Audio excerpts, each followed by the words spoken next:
नमस्कार मित्रों, आप सभी का स्वागत है एपी पांडे की पाठशाला में। मैं हूं एपी पांडे, एस्ट्रोलॉजिस्ट एंड मैथोलॉजिस्ट। और इस चैनल पर हम सनातन इतिहास, समाज और तथ्यों को बिना डर और बिना दबाव के सामने रखते हैं। आज जो विषय मैं आपके सामने रखने जा रहा हूं वो सिर्फ एक व्यक्ति से जुड़ा मामला नहीं है, बल्कि उस सोच से जुड़ा सवाल है जो बार बार भारत की मूल आत्मा पर प्रहार करती आई है और करी भी है। इस समय अब एक संवैधानिक पद पर बैठा अधिकारी किसी पूरे समाज पर अपमानजनक टिप्पणी करता है तो यह मुद्दा व्यक्तिगत नहीं रह जाता है, यह आत्मसम्मान और मर्यादा का विषय बन जाता है। अगर आप सच को बिना डर समझना चाहते हैं तो अभी चैनल को सब्सक्राइब कर लीजिए, वीडियो को लाइक कर लें, क्योंकि आपका एक लाइक सच के साथ खड़े होने की ताकत देता है। और अब ये बात आपको सही लगे तो इस वीडियो को शेयर जरूर कर दें। दोस्तों, इस वीडियो में मैं किसी व्यक्ति विशेष के लिए नहीं बोल रहा हूं। ये वीडियो एक समाज की कड़वी सच्चाई सामने ला रहा हूं ताकि ये आप सब तक पहुंच सके।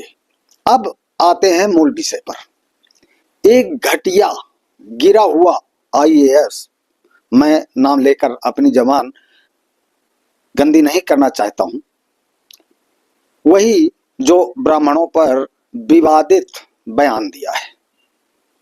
ब्राह्मण समाज द्वारा भारी विरोध के कारण उसने माफी भी मांगी। फिर भी उसके जैसे नीच मानसिकता, छोटी मानसिकता वाले व्यक्ति हमेशा ब्राह्मणों के बारे में अनर्गल प्रलाप करते हैं। उन लोगों को उसी की भाषा में समझाने का प्रयास किया हूं। दोस्तों, आयुर्वेद में शहद को अमृत माना गया है, लेकिन कुत्ता उसको चाट ले तो मर जाता है। शहद को यदि कुत्ता चाट ले तो मर जाता है। हमारे यहाँ देसी घी, गाय का घी अमृत माना गया है, लेकिन मक्खी अगर चाट ले तो मर जाती है। आयुर्वेद में नीम को हकीम माना गया है, लेकिन कौवा अगर नीमकौर को खा ले तो मर जाता है।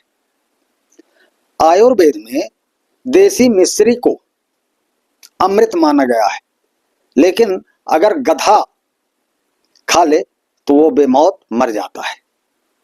ये चारों चीजें जो अमृत है, लेकिन गधे को, कौवे को, मक्खी को और कुत्ते को हजम नहीं होता है, वैसे ही सनातन अमृत है और ब्राह्मण सनातन के सिरमौर हैं। लेकिन इस सनातन में इस व्यक्ति ने जो फर्जी आईएएस बन गया है, तो ऐसे अधिकारियों को ये अमृत हजम नहीं होता है। इनकी हालत वही कुत्ते और गधे जैसे होती है। तो ये अधिकारी जो ब्राह्मण बेटियों के लिए अपमानजनक शब्द बोला है, तो इसके लिए तमाम संगठन के साथियों से आग्रह है कि इसके खिलाफ कानून के दायरे में रहते हुए उचित कार्रवाई हो, लेकिन इसके जैसे लोगों के मुंह न लगने का प्रयास हो। ऐसे छोटी मानसिकता के व्यक्ति शुरू से ही ब्राह्मणों पर अत्याचार, दुष्प्रचार करते आए, लेकिन ब्राह्मण शुरू से ही महान था और आगे भी महान रहेगा। अगर ब्राह्मण सिर्फ जात होता तो इतिहास उसे युगों का निर्माता नहीं कहता। आप नाम तो जानते हो, लेकिन कहानी कभी किसी ने नहीं बताई। आप आईएएस बन गए, लेकिन ब्राह्मणों की गहराई तक नहीं पहुंचे। तो और उसके समर्थक नीले पीले कबूतर जो हैं वो कान खोलकर सुन ले कि ब्राह्मण क्या चीज है। ब्राह्मण वो है जो ऋषि दधीच, जिसने विश्व कल्याण के लिए, ऋषि दधीच का नाम सुना होगा, यदि नहीं सुने हो तो जरूर देख ले, हमारे धार्मिक ग्रंथों में है। तो वो ऋषि दधीच ने हड्डियां तो देश हित के लिए, समाज हित के लिए अपनी हड्डी तक दान कर दिए थे। वो परशुराम जो शक्ति खुद रखते थे पर श्री राम को सौंप दिया, क्योंकि धर्म सत्ता से बड़ा है। वो चाणक्य जिन्होंने वनवास में बैठे बालक को भारतवर्ष का सम्राट बना दिया। वो आदि शंकराचार्य जिनकी वाणी ने बिखरे भारत को अखंड आध्यात्मिक धारा बना दिया। वो रामकृष्ण परमहंस जिनके चरणों में बैठकर विवेकानंद जन्म लेते हैं। वो सामर्थ रामदास जिनके मार्गदर्शन से छत्रपति शिवाजी महाराज जैसे शेर खड़े होते हैं। वो बाजीराव जिन्होंने थाली में रखा भोजन को छोड़कर युद्ध को स्वीकार किया। बाजीराव जी ने खाना भी नहीं खाया और युद्ध रणभूमि के लिए चले गए थे। तुम क्या बात करोगे ब्राह्मणों के बारे में। वो मंगल पांडे जिनके खून में आजादी की आग गोली से पहले भड़की।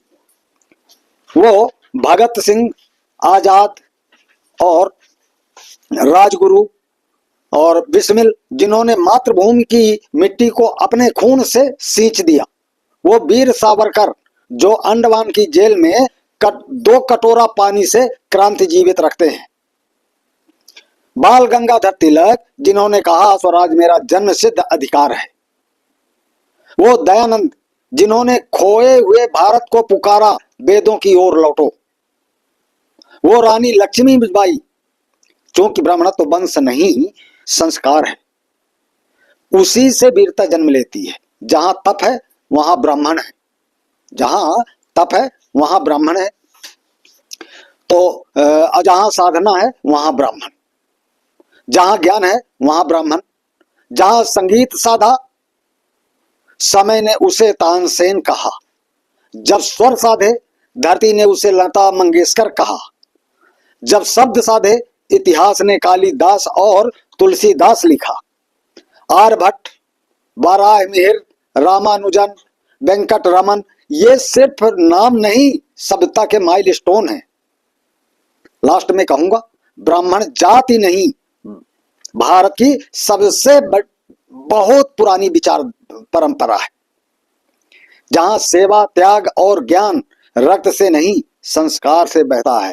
तुम उनकी बेटियों से, अपने बेटों से शादी करने की बात करते हो, ऐसा स्वीकार नहीं होगा।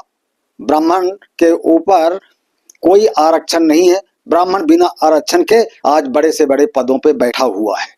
तुम एक घटिया इंसान क्या ब्राह्मणों की बात करते हो। यदि वीडियो अच्छा लगा हो तो शेयर करो, सब्सक्राइब करो और वीडियो को हर जगह फैला दो। तो जय हिंद, जय भारत, जय श्री राम, हर हर महादेव।